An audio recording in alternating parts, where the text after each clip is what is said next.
Ito yung sinasabi naming bubon.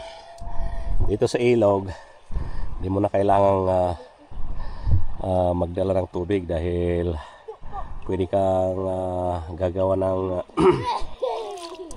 maliit na salukan ng iinuming tubig. Ayan o. Yan. Yan ang pinakabukal niya. Filtered yan na water. Filtered water. Filtered. Filtered ng mga rocks and sand soil.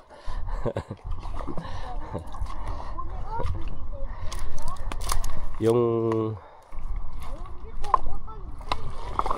itong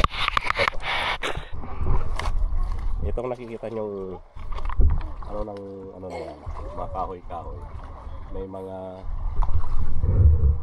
May mga bato yan na inipon na parang ganito.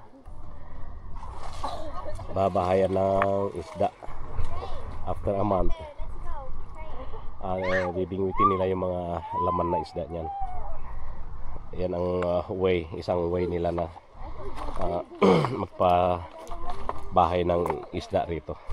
Actually ito, sabi ko nga kanina, kung malakas ang agos ng tubig, maraming nakukuhang isda dito.